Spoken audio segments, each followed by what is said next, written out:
സ്വന്തം മൂത്രം കുടിക്കുന്നത് ഒരു മനോരോഗം അഥവാ വൈകൃതം ആണെന്നാണ് ലൂസി മലയാളം എന്ന ചാനലിൽ യൂട്യൂബർ പറയുന്നത്. അദ്ദേഹം പറയുന്ന കാരണം മൂത്രം വിസർജ്യമാണ്, സിസ്റ്റം സാധ്യമാകുന്നത്ര ഉപയോഗിച്ചു കഴിഞ്ഞ ശേഷമുള്ള വേസ്റ്റാണ് വിസർജിച്ച് കളയുന്നത്, അതിൽ കാര്യമായി ഗുണങ്ങളൊന്നുമില്ല, കേരളം പോലൊരു സ്ഥലത്ത് മൂത്രം ഉപയോഗിച്ചുള്ള ഈ കപട ചികിത്സ പ്രചരിക്കുന്നത് അത്ഭുതമായിരിക്കുന്നു എന്നൊക്കെയാണ്.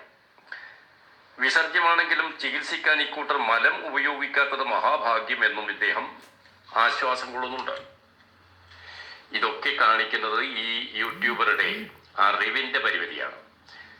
മലം മോഡേൺ മെഡിസിൻ ഇപ്പോൾ സ്റ്റൂൾ തെറാപ്പി അഥവാ ഫീക്കൽ മൈക്രോബയോട്ട ട്രാൻസ്പ്ലാന്റ് എന്ന പേരിൽ ചികിത്സക്ക് ഉപയോഗിക്കുന്ന കാര്യം ഇതുവരെയും ഈ മനുഷ്യന്റെ ശ്രദ്ധയിൽപ്പെട്ടിട്ടില്ല എന്നർത്ഥം. മൂത്രചികിത്സയെ വിസർജ്യ ചികിത്സ എന്ന് വിളിച്ചധിക്ഷേപിക്കുന്ന ഇദ്ദേഹം മോഡേൺ മെഡിസിൻ ആവിഷ്കരിച്ച മലചികിത്സയെക്കുറിച്ച് പിന്നെ എന്താണ് പറയുക?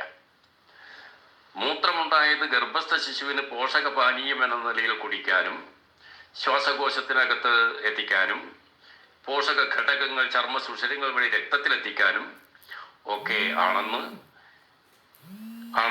ഈ യൂട്യൂബർ അടക്കം മുഴുവൻ മനുഷ്യരും ഗർഭാശയത്തിനകത്ത് വെച്ച് ചാവെള്ളകൾ ആകാതെ വളർന്നത് സ്വന്തം മൂത്രം കുടിച്ചിട്ടാണെന്നും ഉള്ള ശാസ്ത്ര സത്യത്തെക്കുറിച്ചും ഇങ്ങേർക്ക് യാതൊരു അറിവുമില്ല.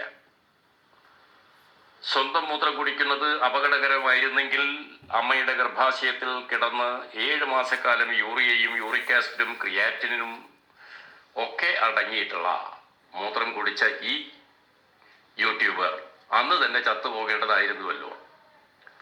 50-ലേറെ വർഷക്കാലം തുടർച്ചയായി മൂത്രം കുടിച്ച മൊറാർജിയെ പോലുള്ളവരെ കുറിച്ച് ഇങ്ങേർക്ക് എന്താണ് പറയാനുള്ളത്?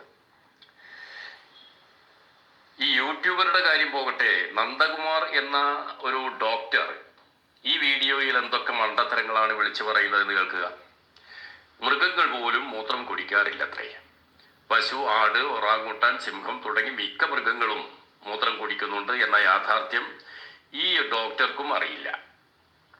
മൂത്രത്തിൽ ഗുണകരമായ പദാർത്ഥങ്ങളൊന്നും കണ്ടെത്താനായിട്ടില്ല എന്ന് പറയുന്ന ഈ ഡോക്ടർ ജീവിക്കുന്നത് ഏത് നൂറ്റാണ്ടിലാണ്?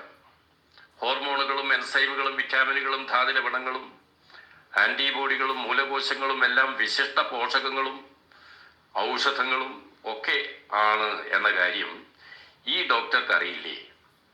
ഇതെല്ലാം മൂത്രത്തിൽ ഉണ്ടെന്ന കാര്യവും ഡോക്ടർ നന്ദകുമാറിന് അറിയില്ല. ശുദ്ധീകരിച്ച രക്തത്തിലെ പ്ലാസ്മ ദ്രവമാണ് മൂത്രം എന്ന ശാസ്ത്ര സത്യത്തെക്കുറിച്ച് അറിവില്ലാത്ത ഇദ്ദേഹം പറയുന്നത് മൂത്രത്തിലുള്ളതെല്ലാം പാഴ്വസ്തുക്കളും ടോക്സിൻസും ആണെന്നാണ്.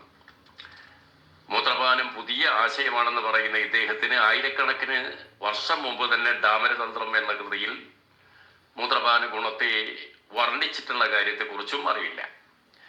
ക്യാൻസറും ഇൻഫെർട്ടിലിറ്റിയും മാത്രമല്ല, നമ്മുടെ ശരീരത്തെ ബാധിക്കുന്ന മിക്ക രോഗങ്ങൾക്കും മൂത്രം പ്രതിവിധിയായി തീരുന്നു എന്ന കാര്യത്തെക്കുറിച്ചും അത്തരം അനുഭവങ്ങളെക്കുറിച്ചും അദ്ദേഹം അജ്ഞനാണ്. ക്യാൻസർ, ഹൃദയ ബ്ലോക്കുകൾ, വന്ധ്യത, ചർമ്മരോഗം, ഗർഭാശയ രോഗം, അബോർഷൻ തുടങ്ങിയവയ്ക്കുള്ള മരുന്നുകൾ മോഡേൺ മെഡിസിൻ മനുഷ്യമൂത്രത്തിൽ നിന്ന് ഉൽപ്പാദിപ്പിക്കുന്നതിനെ കുറിച്ചും ഈ ഡോക്ടർക്ക് പ്രത്യേകം അറിവ് ഒന്നുമില്ല. പൊതുവെ പറഞ്ഞാൽ ഈ യൂട്യൂബറും അദ്ദേഹം അവതരിപ്പിക്കുന്ന ഡോക്ടർ നന്ദകുമാറും മൂത്രത്തെക്കുറിച്ചുള്ള ആധുനിക ശാസ്ത്ര വിജ്ഞാനം ഒട്ടും ആർജിച്ചിട്ടില്ല എന്ന സത്യമാണ് ഇവർ വിളംബരം ചെയ്യുന്നത്. നന്ദി, നമസ്കാരം.